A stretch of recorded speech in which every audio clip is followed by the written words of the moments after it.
सुनंदा अपने पिता की इकलौती बेटी थी, नाम के मुताबिक देखने में भी बहुत सुंदर थी।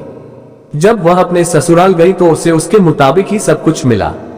किंतु आजकल की लड़कियों को अधिक टोकना, समझाना, अपने मन के मुताबिक चलाना सासू माँ को अब कहाँ रह गया है। एक कहावत तो आपकी सुनी ही होगी, जो किया बहू से टकरा, खो दिया उसने बेटे का प्यार। इस कहानी के मुताबिक सुनंदा की सास सुनंदा को हमेशा समझाती, बहू ऐसा करो, ऐसा ना करो। नई नवेली बहू को थोड़े ही दिनों में अपनी सासू माँ से चिढ़ पैदा होने लगी।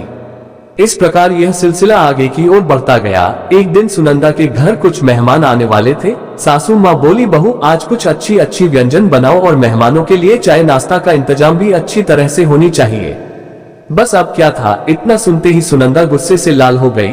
उसने जल भून कर उस दिन तो काम किया, लेकिन उस दिन के बाद सुनंदा ने चाल चलना शुरू किया। सास जैसा कहती वह ठीक उसके विपरीत करती थी। सास ने भी पुरानी कहावत के मुताबिक बहू को उसके माता पिता को गाली देना, उसे कोसना और बड़बड़ाना शुरू कर दिया। दोनों सास बहू में आनाकानी हमेशा चलता रहता था। एक दिन सुनंदा अपने पिता के घर रोती पिटती पहुंच गई। वह अपने पिता से बोली, पिताजी आप तो डॉक्टर हो, मुझे कुछ ऐसी दवा दीजिए जिसे खिलाकर वह बुढ़िया गूंगी हो जाए, क्योंकि वह मुझे गंदी गंदी गलियां देती है। इस पर पिताजी कुछ सोचते हुए बोले, बेटी मेरे पास एक ऐसी दवा है, लेकिन ये कड़वा है, वो आसानी से नहीं खाएगी, इसलिए मैंने एक युक्ति सोची है। तुम हर रोज 1 महीने तक ये दवा अपनी सास को खाना में मिलाकर खिलाती रहना। ठीक 1 महीने में वह पूरी तरह गूंगी हो जाएगी। लेकिन हाँ, ये दवा थोड़ा कड़वा है, इसलिए तुम खाना इतना प्यार से खिलाना कि उसे पता ही ना चले। दवा लेकर सुनंदा खुशी खुशी अपने घर आई और पिता के कहे मुताबिक अपना काम शुरू कर दी।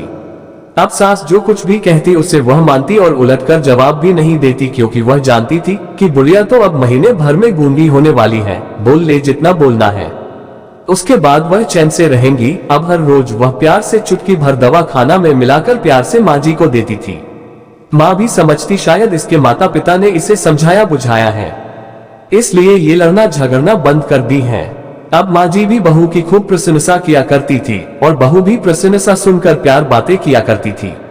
अगर बहू से कुछ गलती भी जाती तो भी इस प्रकार महीना आते आते दोनों सास बहू में इतना प्यार बढ़ गया कि बहू अब अपनी सास की आवाज को खोना नहीं चाहती थी। एक दिन फिर उसी प्रकार सुनंदा रोती पिटती अपने पिता के पास पहुंची। पिताजी बोले, अब क्या हुआ? सुनंदा बोली, पिताजी अब क्या होगा, मेरी सास बहुत अच्छी है, मैं उसकी आवाज खोना नहीं चाहती, वह मुझसे प्यार से बात करती है। अब मुझे कोई ऐसी दवा दीजिए जो कि मेरी माँ जी को दिया हुआ दवाई का असर काट सके और वह गूंगी ना हो पाए। इस पर पिताजी हंसते हुए बोले, बेटी तुम रोना धोना बंद करो और खुशी से रहो। जो दवा मैंने तुम्हें दिया वह कोई दवाई नहीं था, वह रिश्तों में घुली कड़वाहट उतरने की तरकीब थी। अगर मैं ऐसा नहीं किया होता तो तुम शायद आज नहीं सुधारी होती। बेटी इसी प्रकार यदि तुम अपनी सास के साथ अच्छे से रहोगी तो वह भी तुम्हें अपनी बेटी के समान प्यार करेगी। अब सुनंदा को सारी बातें समझ में आ गई थी, उसे अपनी गलती का एहसास भी हो गया था। वह वापस अपने ससुराल चली आई। इसके बाद दोनों सास बहू प्यार से रहने लगी। उनके बीच स्नेह और अपनापन का भाव आ गया और घर खुशियों से भर गया। आशा है कि ये कहानी आपके दिल को छू गई होगी। यह एक सच्चाई है, अगर बहू अपने सास का प्यार पाना चाहती है तो उसे भी अपने सास को स्नेह देना होगा। जिस घर में सास बहू में स्नेह होता है वहां हमेशा खुशियां आती हैं। अंत में बस इतना ही। इस कहानी को एक शेयर जरूर करिए, बस समझने की देर है। इस कहानी से कितने ही लोगों के जिंदगी में खुशियां आ सकती हैं।